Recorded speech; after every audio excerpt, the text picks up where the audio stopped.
morning. Good morning. My name is Helen Christians, and I'll be your MC this morning. We are in a hybrid mode with some of our attendees meeting in person at Friendly House and others joining us virtually on Zoom. I want to welcome all to this Sunday morning Humanists of Greater Portland meeting. I'm really glad you're here this morning. Those of you at Friendly House and those attending virtually over Zoom, welcome.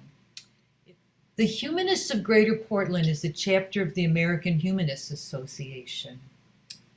Humanism is defined as an outlook or system of thought attaching primary importance to human rather than supernatural matters.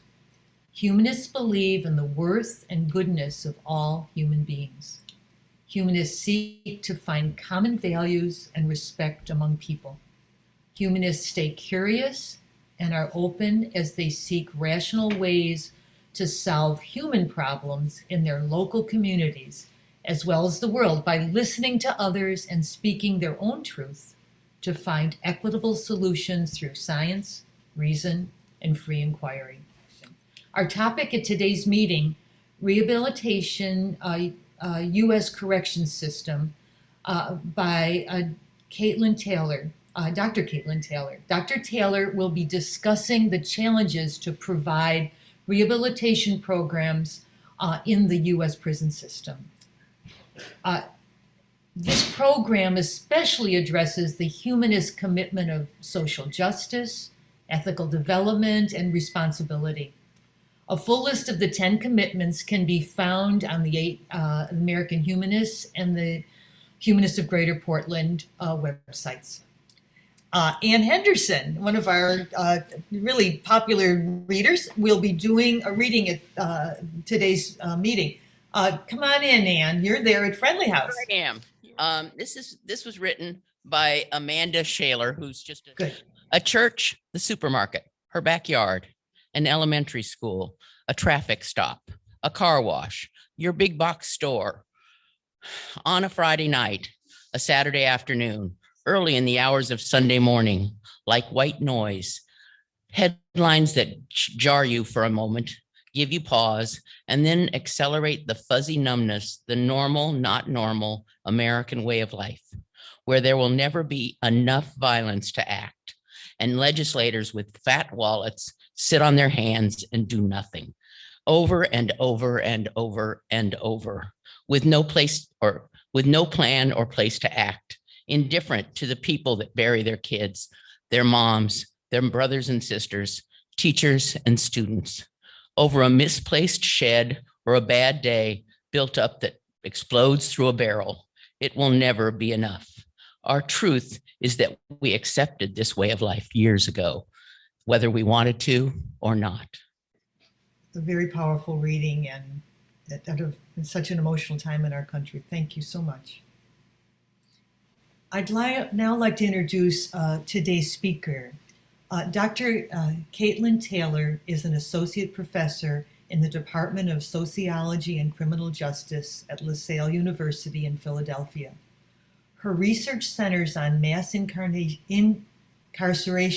in the United States, as well as challenges faced by returning citizens after they are released from prison.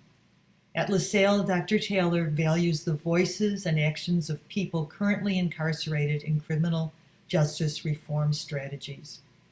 She is an active member of the Lifers Public Safety Initiative at the State Correction Institute at Phoenix. Thank you, Dr. Taylor, for your willingness to speak to us this morning on this very important topic.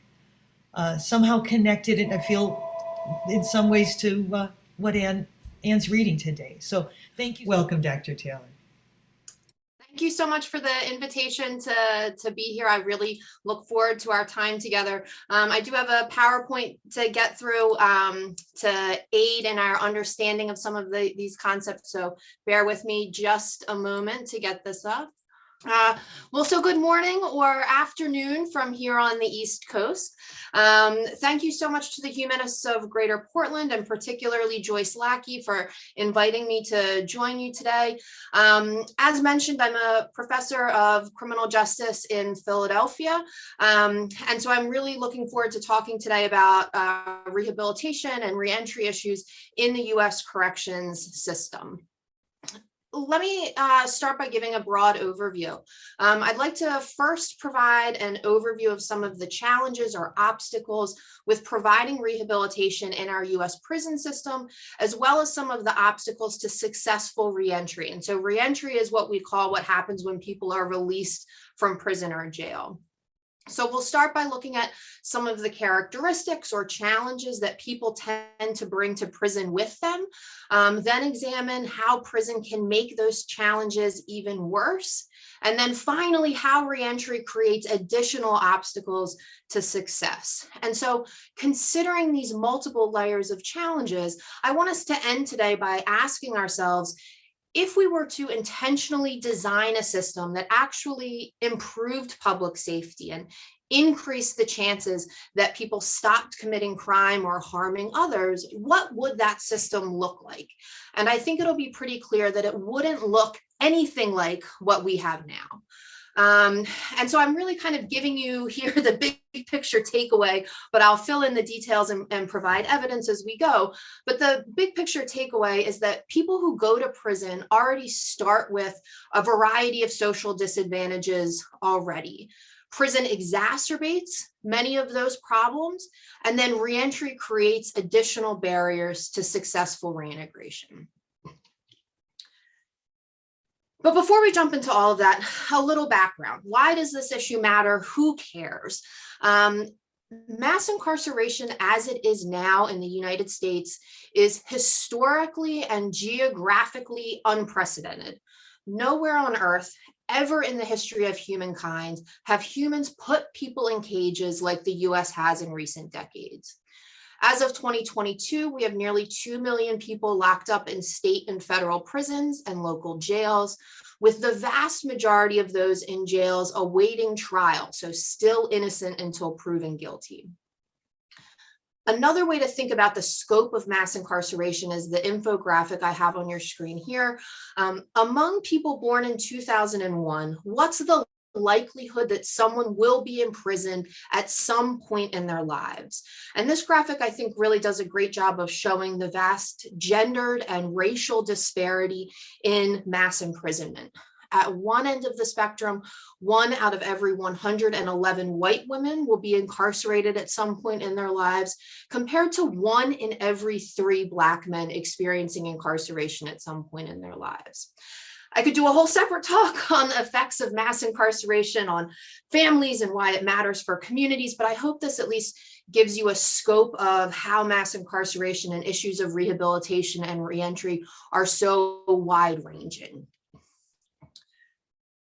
Considering this massive swath of the population that gets incarcerated, what does this group typically look like? What are some of the challenges that they bring to prison with them already? In other words, if we start from the assumption that we want to create safe communities where less harm is done, what are some of the problematic characteristics people bring to prison with them that would need to be addressed for them to be successful post-release? The first issue to address here is that people in prison have relatively low education levels and low income levels. While in the wider US population overall, only about 18% of people have less than a high school diploma or a GED. This is over 40% for the incarcerated population. While nearly half of Americans in the general public have at least some post-secondary education, only 13% of those incarcerated have any post-secondary education. This chart on the right then shows the incomes people earned prior to their incarceration compared to average incomes for non-incarcerated people.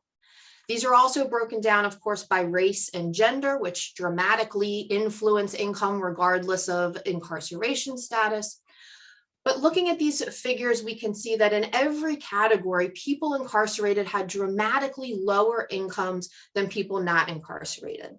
And I think this breakdown here with race and gender does also draw attention to a really key point in this discussion, which is we often see rehabilitation as an individual level problem. We need to offer education or job training to an individual person who needs it, but those individual level fixes still fail to account for these larger social inequalities already built into our social systems. Next, we have a variety of evidence that people incarcerated disproportionately suffer from substance use disorders. As shown by the graph on the left of your screen, people in jail have substance use disorders at 8 times the rate of the general US population. And among those in prison, nearly half meet the criteria for a substance use disorder based on the DSM-4 criteria. But then as shown on this chart on the right, also, there's a whole lot more who might not meet the criteria for a substance use disorder, but have used alcohol and drugs recently or have a history of drug offending in the past. Further, many people bring mental health challenges with them to prison. Compared to 4% of people with serious psychological distress in the general US population, 26% of people in prisons and 14% of people in jails suffer from serious psychological distress. Many people also suffer from what's called a co-occurring disorder, which is a substance use disorder and a mental health disorder simultaneously. These create particular treatment challenges for people who have a co-occurring disorder with substance addiction and mental health. So thinking of all of those challenges people bring to prison with them, we might think, okay, here's a great opportunity for intervention to get people that help that they need. But unfortunately, that is more often the exception than the norm. Certainly not to say it never happens and there aren't really wonderful people doing very difficult work in prisons and jails on rehabilitation, but there are just too many ways that the prison culture and environment and structures of prison life get in the way. So I'll talk through some of the ways that prison exacerbates or makes worse these existing challenges. Thinking first about how people come to prison with low levels of education, poor work histories, low income levels. There are 3 key ways, at least 3, in which periods of incarceration negatively impact people's ability to provide for themselves financially post-release. First, any labor market skills they may have had prior to incarceration can become quickly outdated while they're incarcerated. Think of it as like somebody's skills being frozen while they get locked up.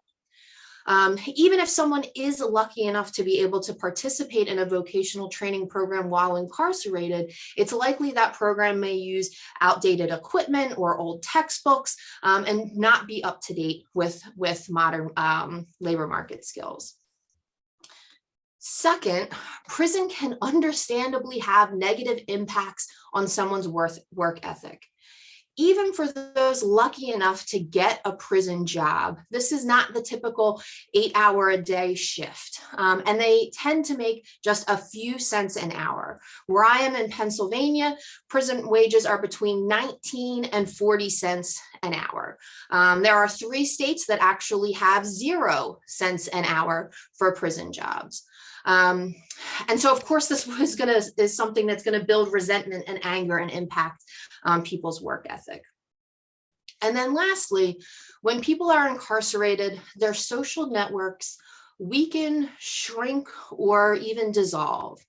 We know the #1 way that people get jobs is through word of mouth and their informal relationships with others, right? So-and-so heard about a job opening, or so-and-so already works there and will put in a good word for you.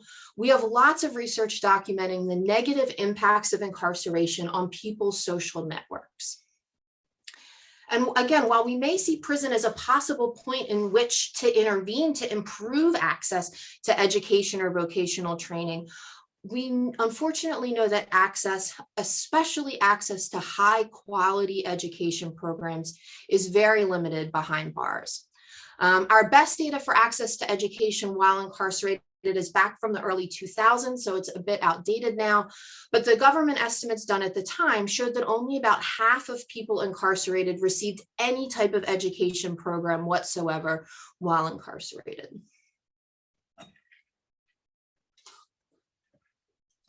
Further on education, for over a quarter of a century, people incarcerated were banned from receiving Pell Grants. After a small pilot program that began in 2016, Pell Grants for prisoners were recently reinstated in December 2020, but the historical impact of decades of restrictions continues to be felt. And you can see in this chart here how much the rate of college course participation in prisons dramatically dropped after the 1994 crime bill banned prisoners from receiving Pell Grants. Again, all of this is not to ignore the amazing work happening in some places that are providing quality education or vocational programs. Having taught in prison, I've had amazing students that really grow through the process. But the point is that the potentially positive impacts of these programs are limited by all of the negative impacts of the prison experience. And also that this is a massive scale issue. People come to prison with great education and vocational needs that just are not met on the scale necessary.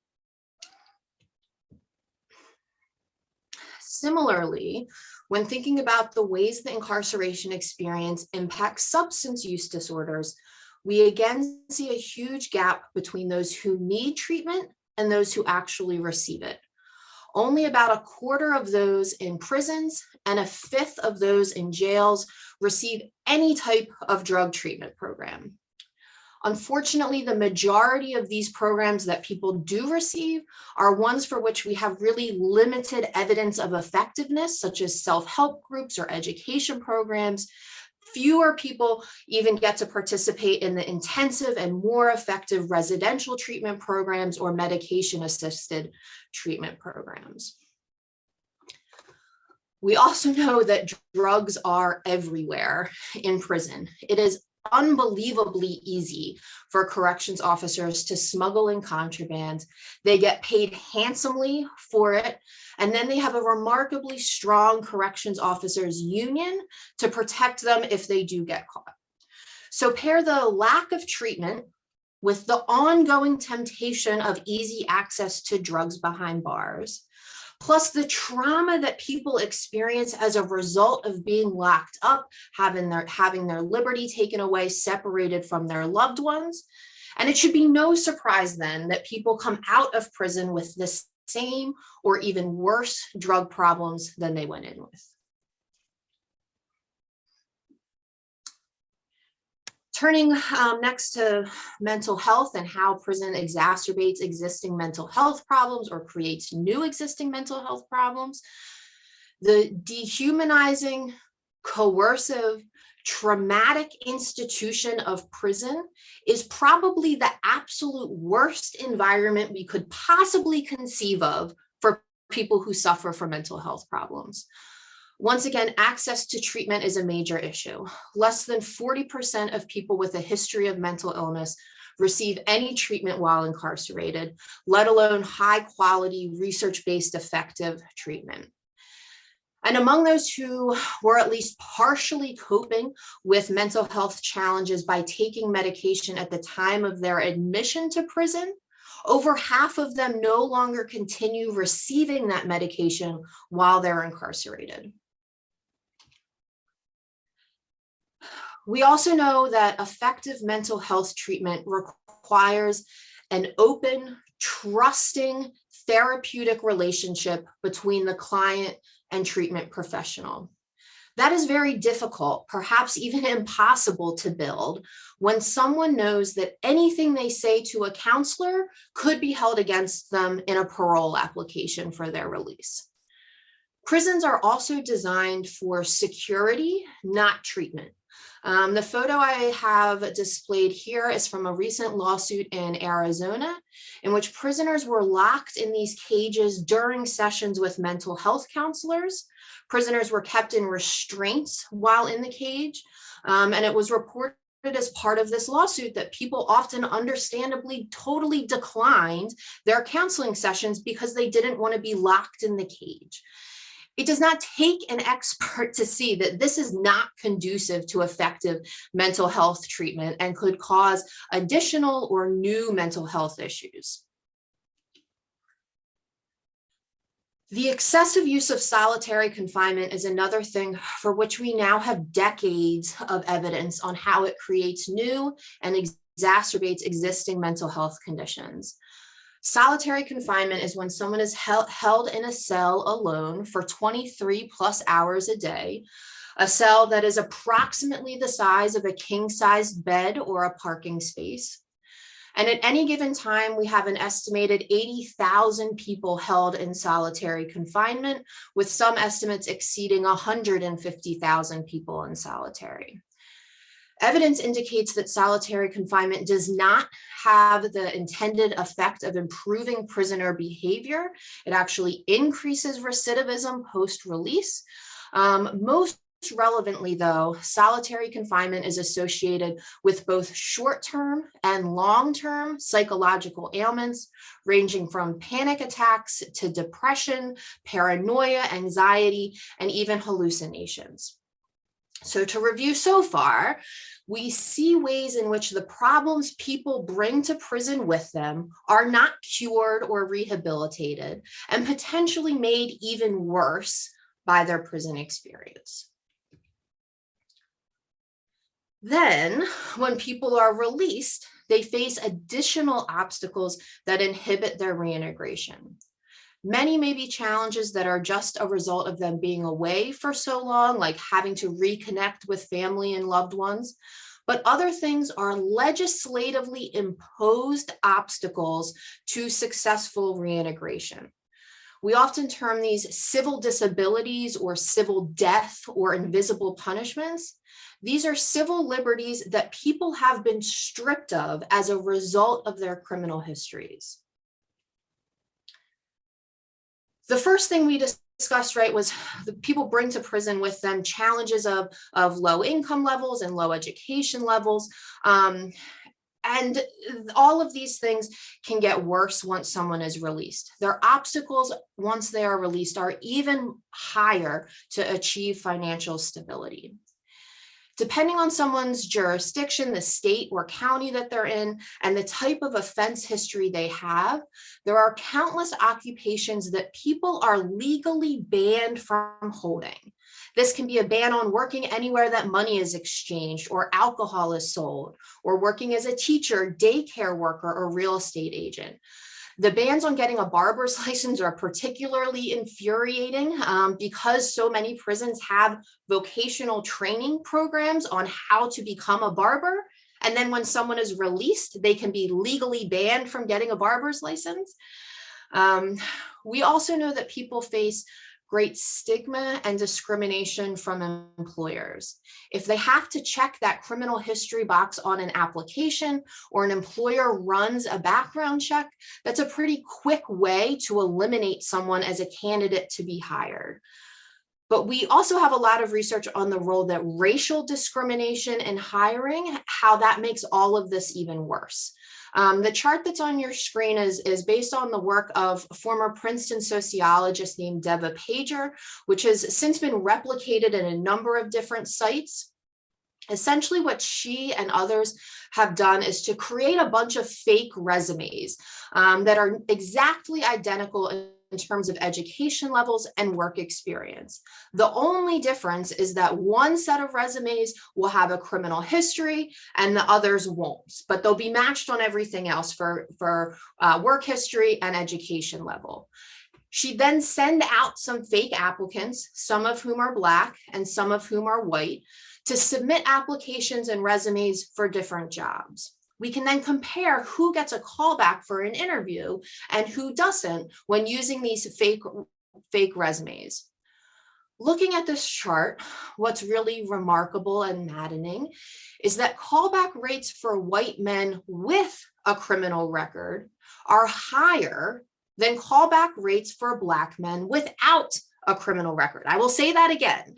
Callback rates for white men with a criminal record are higher than callback rates for Black men without a criminal record.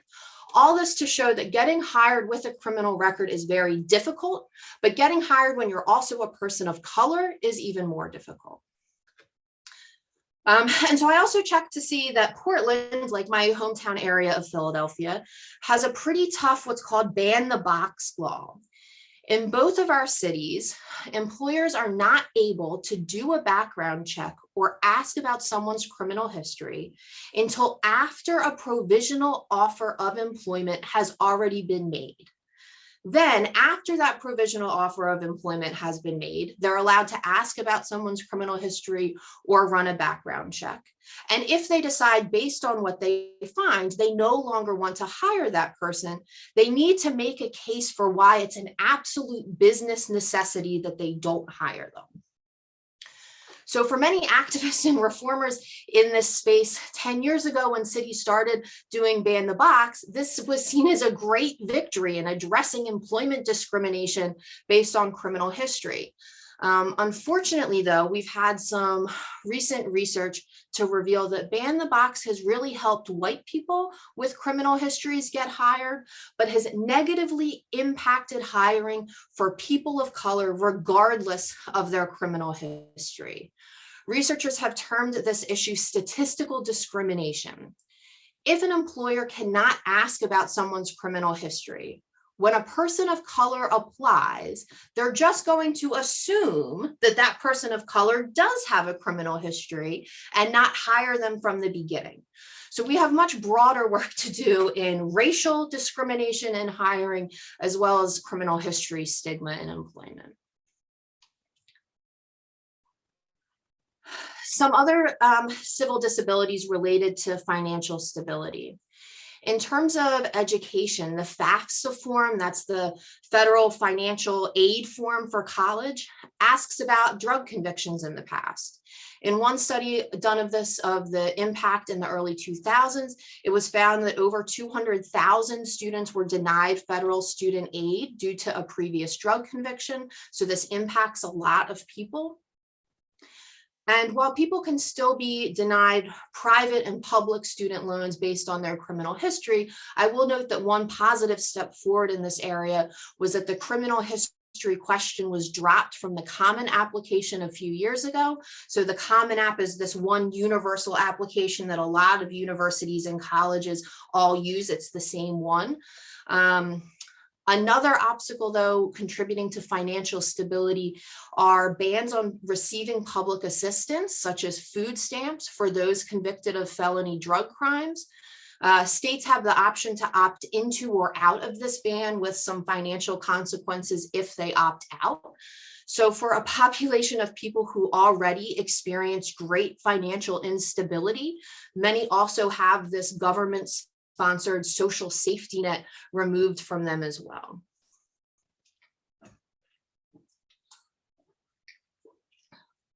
Transitioning to challenges of substance abuse and reentry. Even for those who were able to get sober or stay sober while incarcerated, coming home and staying on the road to recovery can be very challenging. In some ways, in prison, it's easy to pick your clique. You can, who you associate with and who you don't is a little easier in prison. That gets a lot more complicated when people return home to their pre-incarceration lives. So staying away from drug and alcohol using friends and family can be a major challenge, especially if these are people that you rely on for housing or other assistance post-release. People's lives also often tend to get a lot busier after they come home compared to prison life.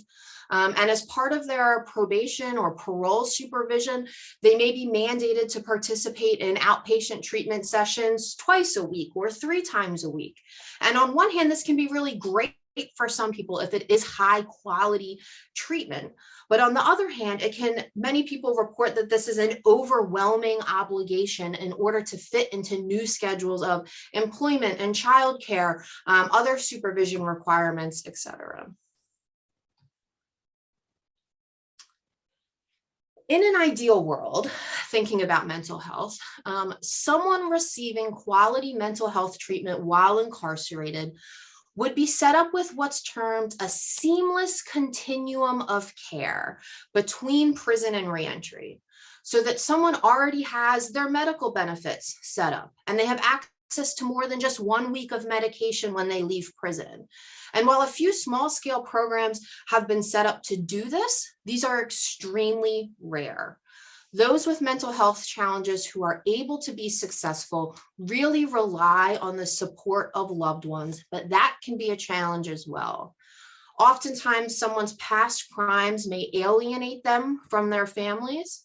Their parental rights may have been removed as a result of their incarceration, so they may be further disconnected from family. Or if someone is attempting to avoid criminal activity after release, this can alienate them from old criminal friends. So reentry can be a really lonely, isolating experience for many people, especially those who need support in confronting mental health challenges.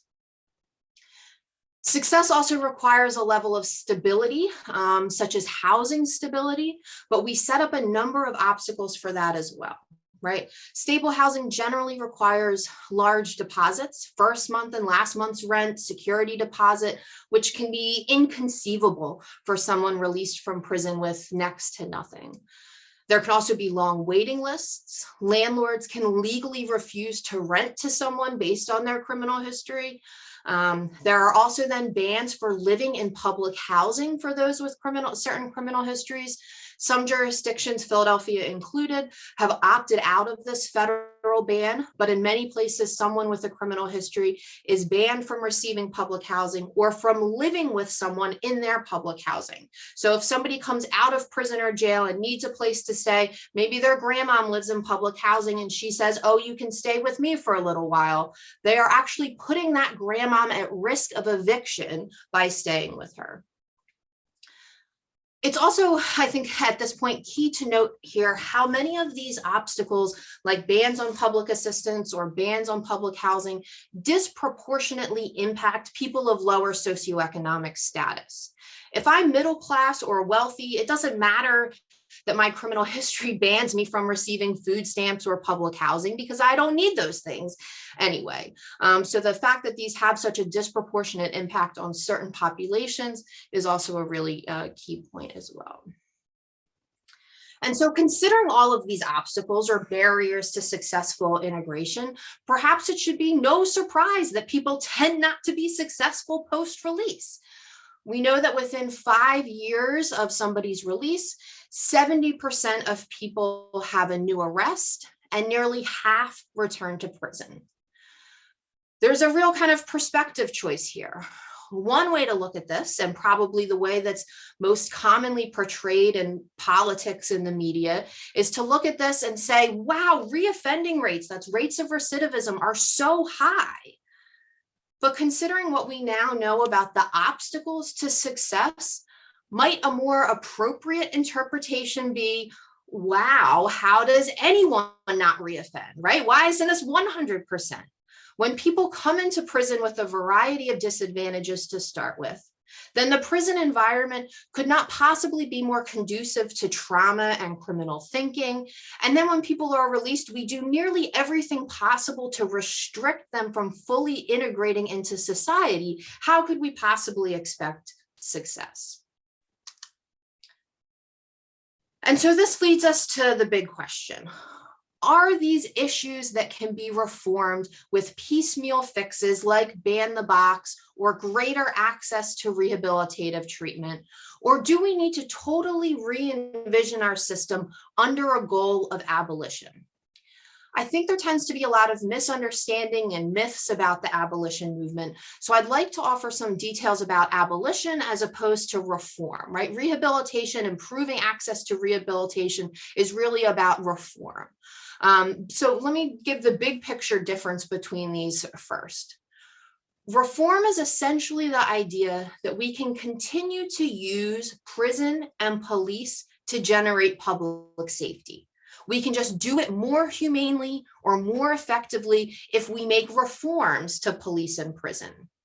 But the ultimate goal of reform strategies is still to control crime, to respond to crime through prison and police. Abolition is the idea that we don't need police and prison to generate public safety. It's a change in strategy. The goal of abolition is to address the root causes of crime so that prisons are not necessary because we've created safe communities. The goal of abolition is to create alternative supports so that police and prison are obsolete. Abolition is about stopping crime before it happens, and when a harm does take place, using alternative responses beyond police or prison. Whereas the goal for reform efforts is still to control crime by responding to crime with police and prison. So let me fill in some additional details on the abolition framework.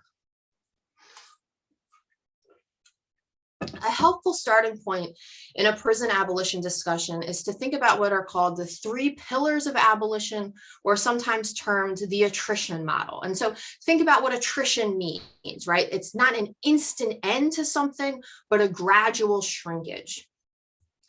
The first pillar is moratorium. This is just about stopping the growth of the prison industrial complex by stopping or ending prison construction.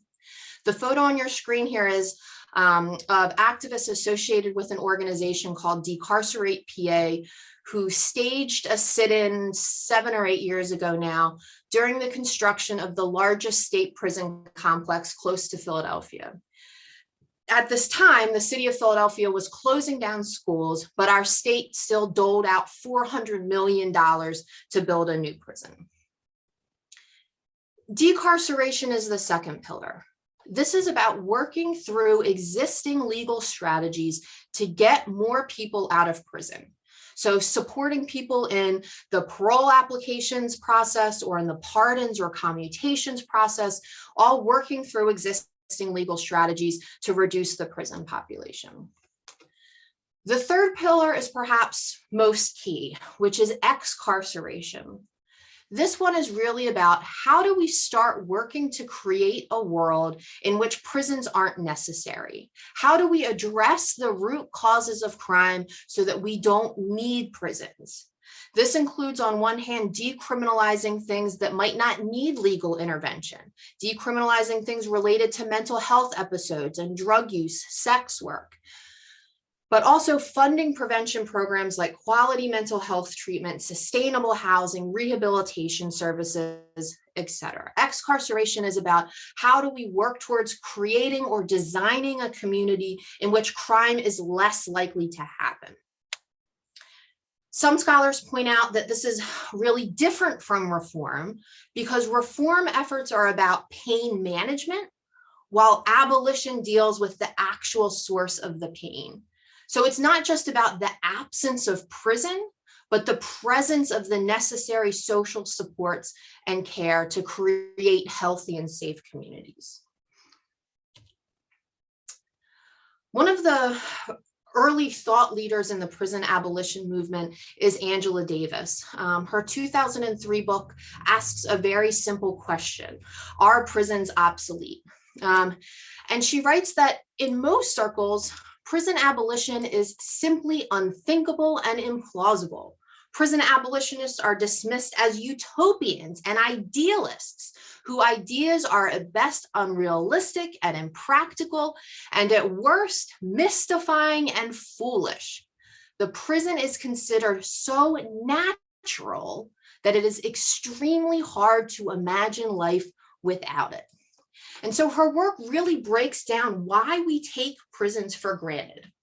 A lot of abolition scholars use terms like our imaginations have been hijacked, or our imaginations are under arrest by mass incarceration. For so many of us living through the rise and now the persistence of mass incarceration, we can't even conceive of doing things differently. But when we think about the course of human history and we think about how harms are handled outside of recent American culture, what we do is not the norm. Using prison as the first and primary response to deal with interpersonal harms does not need to be the way that we live. And so Davis's book really is a great starting point for learning about the abolition framework and how we take prison for granted. And while I could talk for hours more about abolition, let me just lastly address some of the common myths or concerns about abolition. One of the most common concerns is just, does this mean we release everyone from prison today? Just open all prison doors and let people go? And the answer is no, of course not. We need to instead shift our goals. We need to start working towards a world in which we have addressed the social causes of crime, so more people stop entering prison on the front end. It means we work towards restorative and transformative justice models instead. Another common question is, what about people who are legitimately dangerous right now? We can have facilities or spaces in which people who pose an immediate threat to others can be kept, but they don't need to be places that are specifically designed to be dehumanizing, stigmatizing, and degrading. And much of the rest of the industrialized world has tons of examples for us to work from for this. And lastly, why abolition instead of reform? Why not just make prisons nicer? Why not just improve rehabilitative programs? And so I want to answer that one with, this is probably the best quote I've read to answer that question.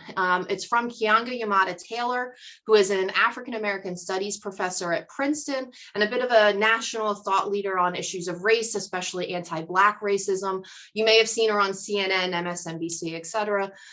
This quote is from a piece that she wrote for The New Yorker on police abolition, but the same argument can certainly apply to our discussion on prison abolition. She writes that bottoming out police budgets will not on its own create the resources necessary to build communities anew, but it would shift the balance away from the decades-long orientation on law and order toward treatment and care. The abolition of policing may seem far-fetched to some, but in effect, the racist batter of the police has already been baked. We cannot go back now and decide to take out this or that thing. The whole cake has to be discarded, starting with its most vile ingredient, the presumption of Black criminality and guilt. The reimagining of a just society has inevitably come into conflict with the racist barbarism of American police. We must begin again. And so she's asking us to recognize that our existing criminal justice system was founded on racism, and it's impossible to reform that with a piecemeal approach.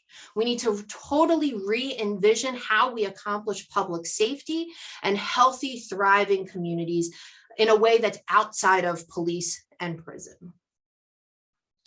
And so I hope this has given you a lot to think about, and perhaps you're feeling like you still have more questions than answers or concrete ideas, but I really think starting to question why we do the things we do the way we do is a key step on the path towards abolition.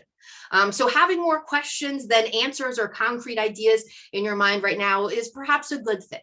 But as you're sorting through all of this, if you're interested in getting involved or learning more, I've noticed that you have two really great options locally in Portland. So you can just Google the names of either of these organizations. They both have pretty good social media pages as well. And both are part of larger national organizations, but they have active chapters in Portland. Both Critical Resistance and Black and Pink have lots of ways to get involved, including partnerships with people currently incarcerated. And then if you feel you don't have time to give but are interested, they can certainly always use donations if funds to give come more easily than your time.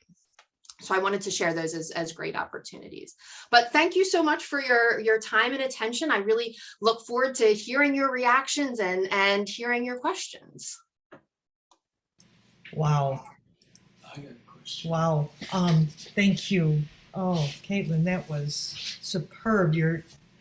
I envy your students. Being able to take one of your courses over months would be so informative. You certainly have taught us a lot this morning. I have a question from Willie. Hang on. Okay, my husband's going to join me here. Why don't prisoners get their existing mental health medications?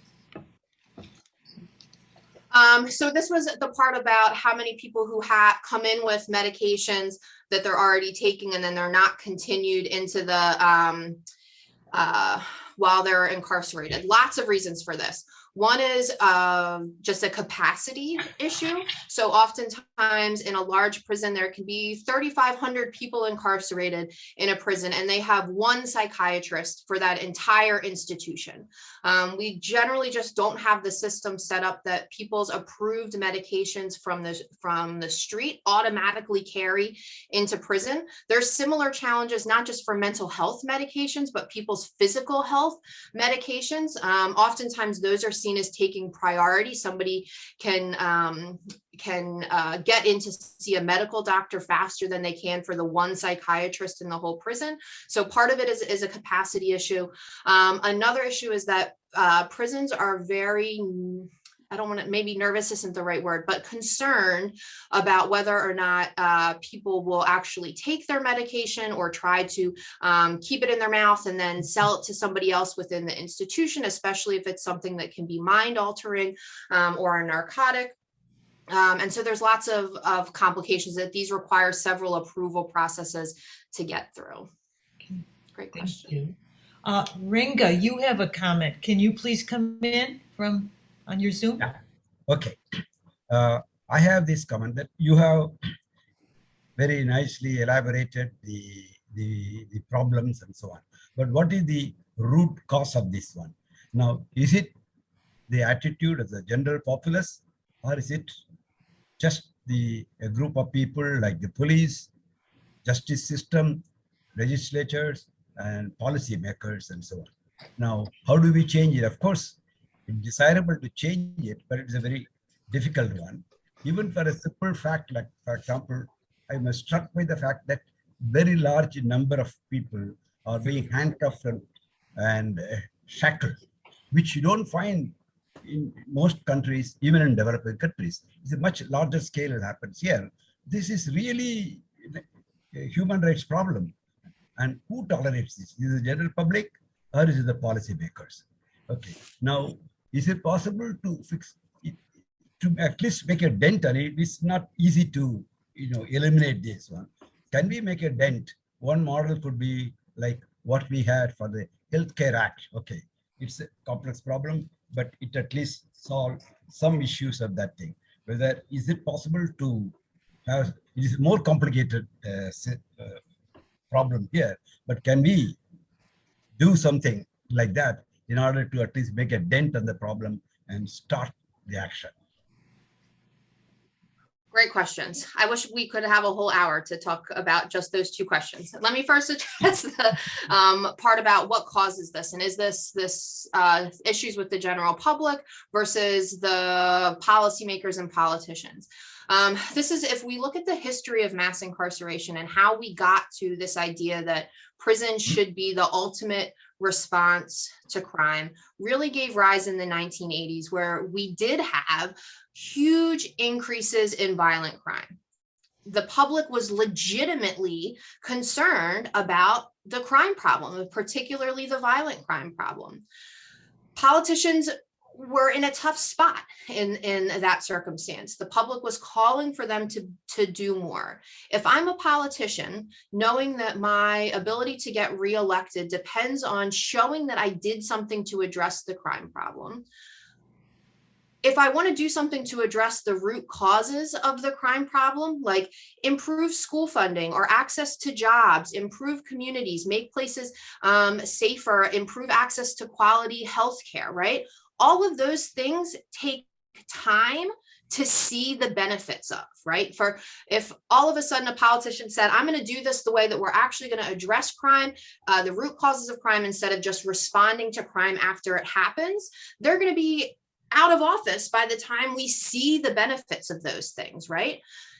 It's a lot easier to be able to say, we're going to start just sending people away for life, or we're going to start a 3 strikes law that says somebody's third felony, even if it's that third felony is stealing from a video store, they're going away for life, right? That's a lot easier of a political response. The history of all of the civil disabilities that I talked about too, these legislatively imposed things. I didn't even talk about bans on voting. Post-release is another one. All of these were imposed as part of the same trend. Is we got to a point by the 90s where politicians had already lengthened sentences as much as possible. We literally in the early 90s could not build new prisons fast enough to keep up with overcrowding, because the response to the crime problem of the 80s was to say everyone gets a life sentence. I'm exaggerating, but right, this was the strategy of increasing sentences. And so to be able to add on these additional punishments, like, oh, if you've been convicted of this certain type of crime, now you're not going to get to live in public housing, or now you're going to be banned from a certain type of employment, that cost nothing, right? And it didn't cost additional prison space, but was a helpful way for politicians to demonstrate that they're doing something about the crime problem, right? And that was appealing to the public at the time. So I don't have a concrete answer on your idea of like, oh, your question about is this policymakers or the public? I think this is a two-way street, right? That policymakers respond to the public, but policymakers could have made a decision to say, we're going to address the root causes of crime instead of we're going to address the root causes of crime instead of taking this mass incarceration route. I think related to the public, a lot of this, and this, I guess, gets to part of your second question about what do we do? If we think about the goals of corrections, on one hand, we can say prison should serve as a deterrent. We know that that's unfortunately just not the case. People's minds don't work like that. If they did, nobody would get locked up again after being locked up once. Do they serve a function of incapacitation, that we're removing somebody so they can't commit additional harms, at least while they're incarcerated? Yes, it works for that. We see that there's real doubts about rehabilitation. The one, though, that we didn't address is a goal called retribution. And this one in people's minds is really the driving force of mass incarceration in so many ways. Retribution is kind of like vengeance. It's the idea that when somebody harms somebody else, our sense of justice being done means that that person has to experience some harm as well. And it doesn't matter if it's going to increase their likelihood of future offending. It just means that punishment for punishment's sake, that's how we make things right. And that's a really hard thing to overcome, right? But this is where the abolition movement that talks about people's imaginations being hijacked and not even being able to think about doing things differently really has to come in to this idea of retribution. I think in terms of how do we change things, also, it's important to acknowledge that we don't in this country have one criminal justice system. We have thousands of criminal justice systems. There's the federal government, which is, we get a lot of press about federal prison reform, but less than 200,000 people of the 2 million people incarcerated are in the federal system. So that's a drop in the bucket. The vast majority, over 1.3 million people incarcerated, are in state prisons. So this is now 50 different state systems making decisions. So there's huge obstacles, and perhaps obstacles, but also opportunities for having so many different systems. Thank you, Caitlin. We've got a question from Al. Yes. I understand that you want to reduce significantly prison populations among the people that are in prison right now, among the people that are in prisons right now. I wonder if you've thought about the idea of enforcing the laws in a balanced fashion, that is to say, have the same level of strictness against white-collar crime, of which there's probably an ocean, according to my experience in business in the United States, compared to the river of non-white collar crime that's going on out there. If you enforce the laws against people who have good jobs, who are abusing their positions in their jobs in the form of white collar crime, the same way you enforce law against people on the streets, nobody would stand for it. Absolutely nobody would stand for it. Have you thought about that approach? Yeah, and so one of the things that's a great, I really appreciate that as a both a question and a comment, right? Because you're suggesting that we treat, and there's a lot of evidence to confirm this, that we treat what are called street crimes much more harshly than we treat white collar offenses, even though if we look at actual harm done by white collar offenses tends to be much more wide ranging, both physically, the physical harm done to people as a result of white collar crimes, as well as the financial harm. Not only that, but the enforcement is about zero. Exactly. It's totally, you get one in the 1,000 white collar criminals caught. Right, exactly. But this is even for street crime. We have real misconceptions about what the police do and do well.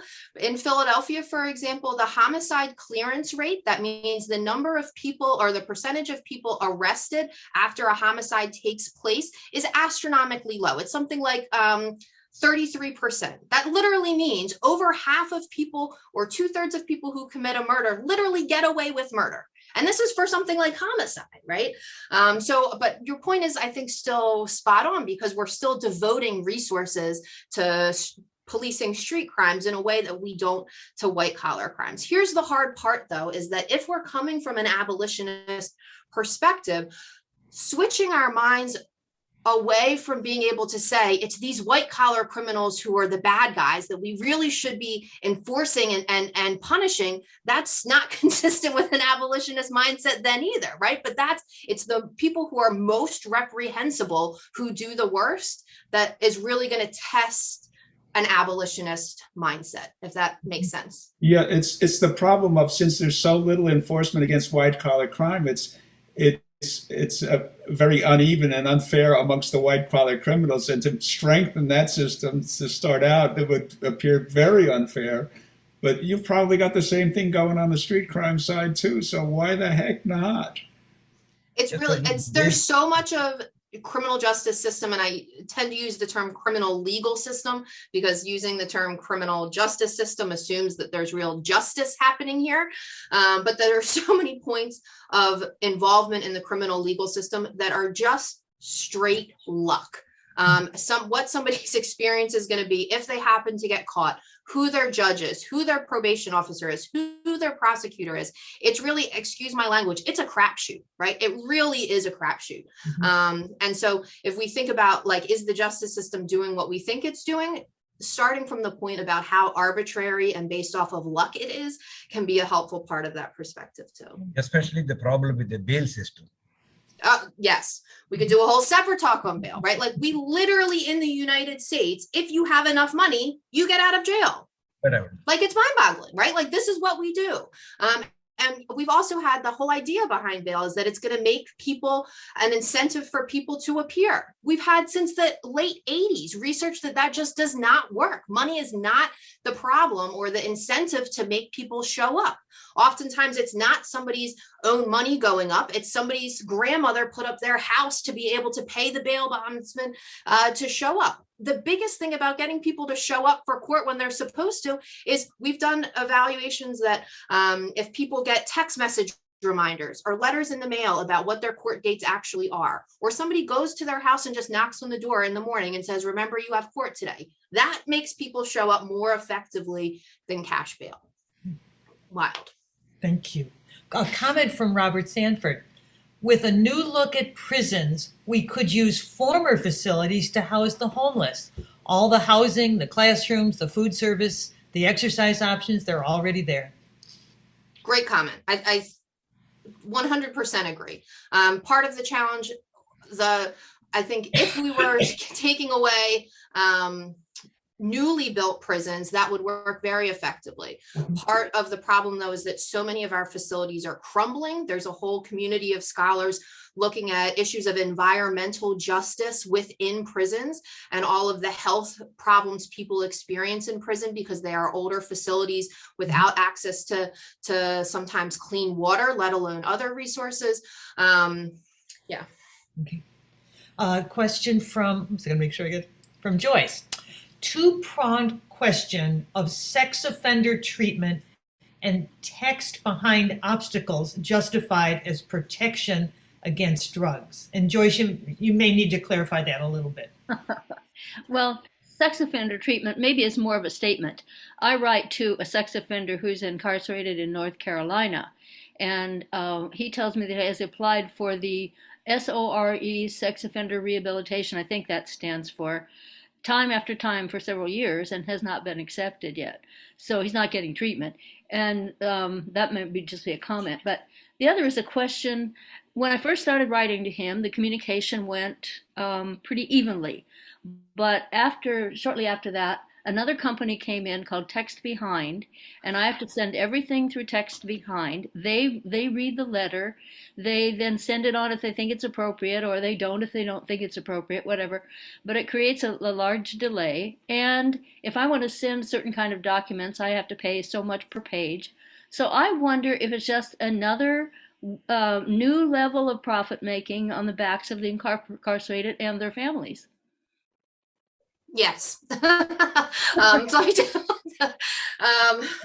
first part about sex offender treatment, a couple of things about sex offender treatment. Compared to other types of treatment that's provided both in corrections facilities as well as on the outside, we have a lot of research that sex offender treatment is extremely successful. You get bigger bang for your buck in reducing recidivism rates with sex offender treatment than in so many other types of rehabilitative training program. So your point about him applying to get into the treatment and not having access to it is one that's extremely common, but also very unfortunate because we know that this can be really effective.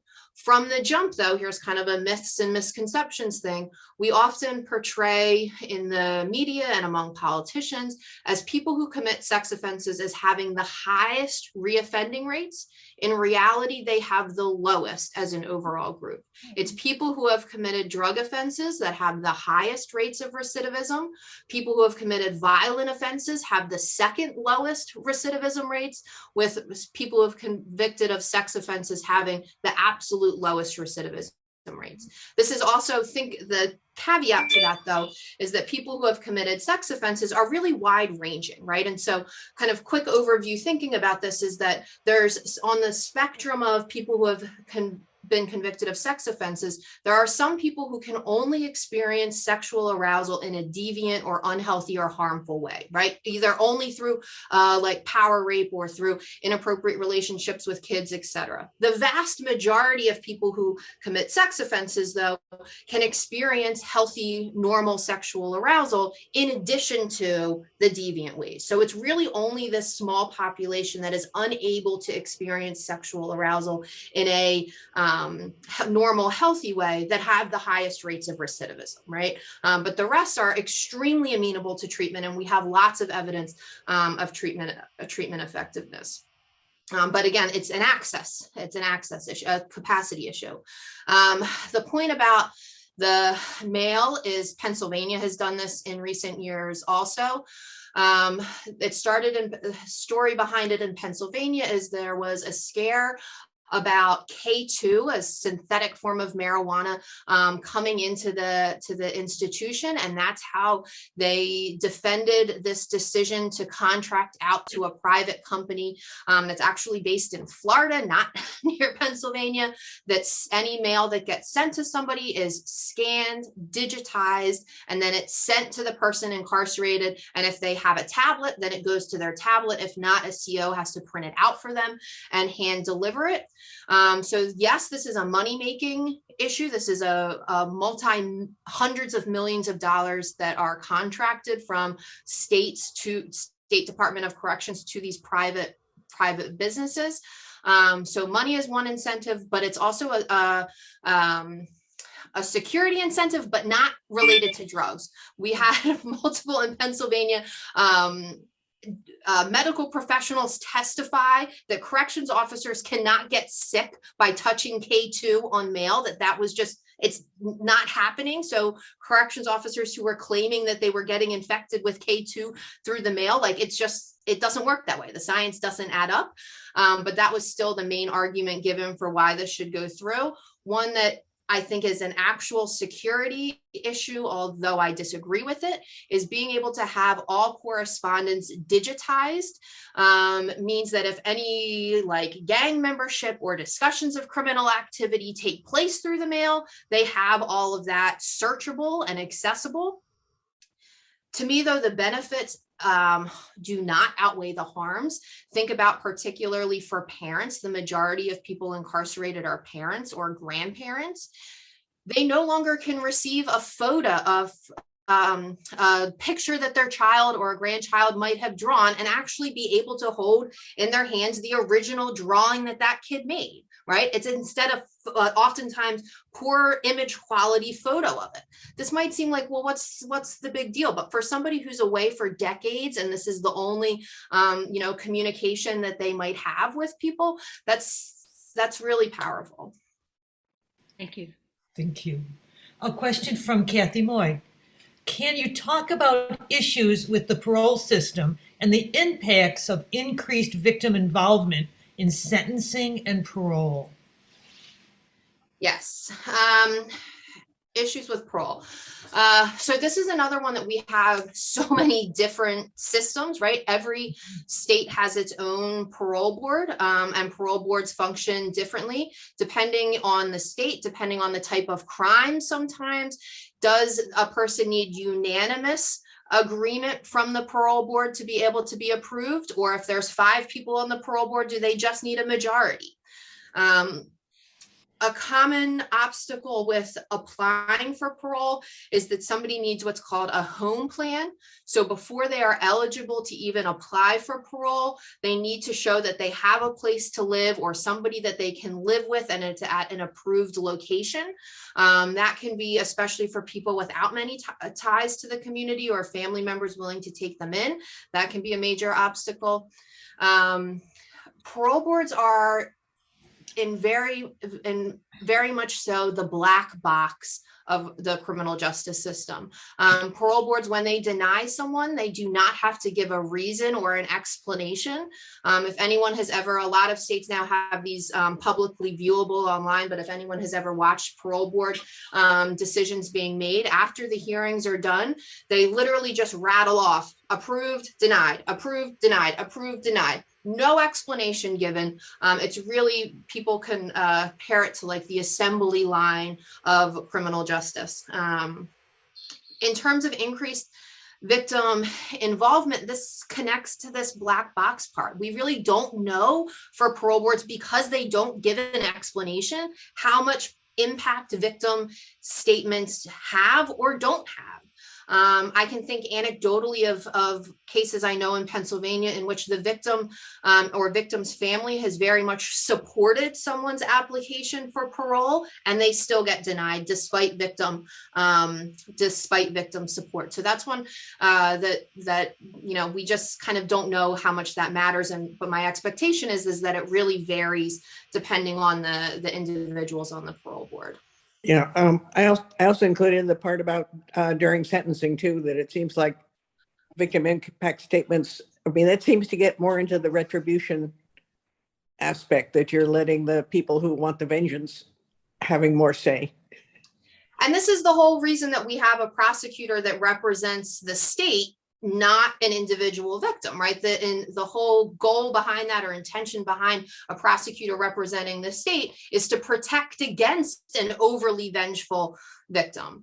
If we're thinking about models of restorative justice instead, vengeance and calls for vengeance can be a healthy part of the healing process, but our legal system stops there, right? We don't help people actually get past that pain. We get them to the point of, feel vengeful, and either you feel like you got enough vengeance or you didn't get enough vengeance. Either way is not good, but then there's no healing past that, right? And so if we're thinking about things that are underfunded, victims services are another one that's dramatically underfunded. Yeah, but is there a possibility the judge could be influenced when sentencing? Of course, these are humans, right? We're not, and this is again back to the justice system being a bit of a crapshoot. It totally depends on who your judge is, right? That so much of it is really arbitrary in that way. And also cases that get publicity, I think. Prosecutors are political positions, all right? In many places, the district attorney in a city is an elected position. Well, and again, the judges are too. Yeah. Right, exactly. We've got a couple questions from the Friendly House that I want to get to. Great. Thank you, Kathy, for that question. It was great. Roy, can you come in, please? Looking in retrospect, a lot of laws seem dumb. I was wondering, is there any way that laws can be tied to their intent? If a law has a bad effect, then and opposite of what they want, that there's any way to get it corrected. I don't know if that makes sense, but it does. That's a great question. I think the challenge is politician, in the kind of short, non-diplomatic way to say it, it's hard for politicians to admit they get it wrong, right? That if a law is passed and it didn't do what they think it's supposed to do or was going to do, and what do they come out and say, like, oh, I messed this up, that's going to, impact them in the future. Some politicians, even President Biden included, has come out and said, all of the decisions I made related to mass incarceration in the 90s, I was wrong about some of this. The juvenile super predators, some politicians have come out and denounced their work related to that. But I think that those are few and far between. I think public pressure helps. Politicians feel comfortable being willing to do that. But I think getting laws repealed is very difficult. A lot of reformers suggest that anytime a new sentencing law gets passed, there should have I'm forgetting the term for it now, it's something like a sunset provision, I think, that it has an end date, right? That we're going to do this for the next 5 years, and then we need to vote to renew it, or it's going to automatically expire. That kind of takes the pressure off of politicians in some ways. But not everything has that. And I think it's back to the retribution issue. We know that over half of people incarcerated are there for a violent offense, the majority of them for a homicide. While most of the rest of the world, a sentence length that's over 20 years is just inconceivable, like they just don't do that. For many Americans, especially those who have not been touched by issues of incarceration in their own family, like, people think you take somebody else's life, our sense of justice being done is now you need to serve your whole life in prison, right? And so getting over that public perception is a big challenge. Great question. Thank you, Roy. Jeff Strang has a question from Friendly House. Come on, Jeff. Yeah, thanks. I think I'll stick around till you can see me. So I had a family friend who was in prison for some years, and he had heart problems and also heavy anxiety. And the two, as you can imagine, were pretty linked. And so he just never got the medical care that he should have when he was in prison. And I can see how this is an example of the retribution mentality of society. But I also was wondering if how much might be from the legislature, the state legislature passing laws about how prisons should be, how much it was related to the money allocation they would give to the prison system that would not let the prison system provide appropriate medical care. And the third thing would be, well, how's the prison run at the actual prison? So could you maybe tease that out? Thanks. Yeah, absolutely. Great question. And I'm very sorry to hear about your family friend. It's terrible for anyone to be incarcerated, but especially somebody with a mental health issue and a physical issue is just a terrible situation. I think that you're right that a lot of this is related to retribution, that we can think, part of prison is supposed to be an unpleasant place. And although people incarcerated are the one population that are constitutionally guaranteed health care, there are major questions about the quality of that healthcare. I think we also have a long history of medical ethics behind bars. I highly recommend, there's a great book called Acres of Skin that looks at the medical experiments done on prisoners in the Philadelphia area, and just horrific things. I could go on and tell you, working with a lifers population that is rather elderly, the number of horror stories about somebody going to the doctor for years complaining about stomach pain and just being given Tums, and then it ends up being cancer, right? There's so many of these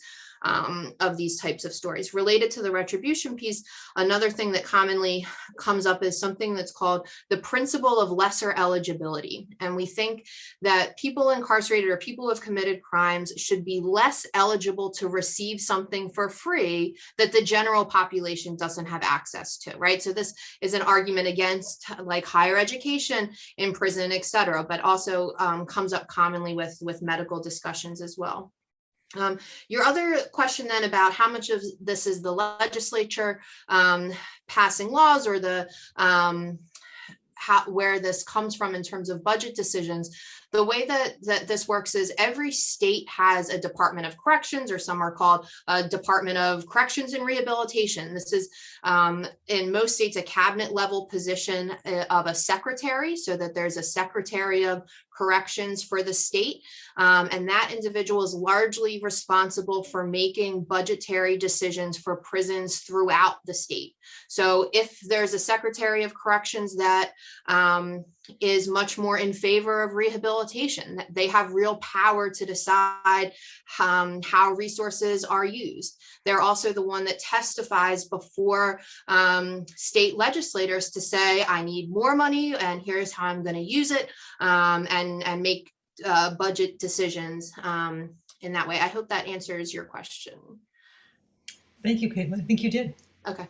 And we have probably going to be our final question, maybe not, but from Ann Henderson, also from Friendly House. Come on in, Ann.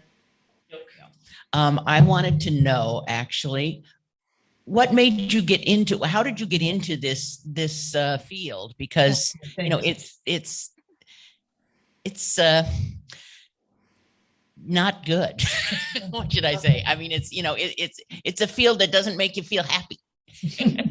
So how did you get into it? Great question. I wish I had a more kind of like glamorous answer. To be honest, I've always kind of been interested in issues of social and racial and economic inequality.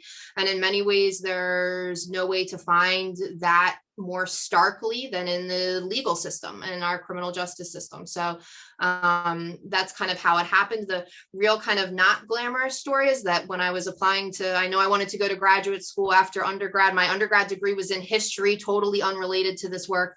I applied to a bunch of doctoral programs ranging from like public administration to public policy.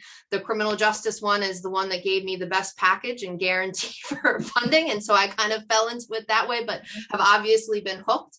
I have had family members incarcerated, and that certainly like influences my view on things, that it's a part of who I am and my passion. But I would like to think that a lot of this work started for me even before that happened. In terms of your point about like, this is not being good or a feel good thing, that's very much true. It's easy to get cynical and jaded, of which I will fully acknowledge. I probably am both at times. But I also am really fueled by the small victories. I'll share a quick anecdote that I recently, over a year ago, I did an online course because it was still COVID being really bad, an online course with it's a program called the Inside Out Prison Exchange Program. Oregon actually has a very active chapters of Inside Out Prison Exchange, but we bring half university students and half people currently incarcerated, and they have class together every week. And I had done an online version of that. And at the time, our university president attended the closing ceremony and was very taken by one of the incarcerated students who talked about the transformational power of education. I was happy to report to him that nearly a year later, that same student was a guest speaker on campus in one of my classes and had started his own nonprofit, had been home for 7 months, was doing other work to help a lifers population. And so there's like relatively small victories like that where we see people totally turn their lives around. I continue to be fortunate to learn from the wisdom and expertise of people who are currently incarcerated. And the other thing that fuels me is like seeing students get it, right? And so being able to do this work and have a student click in their minds like, oh, maybe it shouldn't all be about retribution, or there is a different way to do things. That really helps protect me against the ongoing cynicism and feeling jaded. Wow. Oh, well, Caitlin, I think that would be, even though I think the questions, I think that's a good spot to end. And I'll be honest, I expected a different person to come on. You're so young and energetic. You have a long career ahead of you in doing important work, and so appreciate you sharing your thoughts with us today.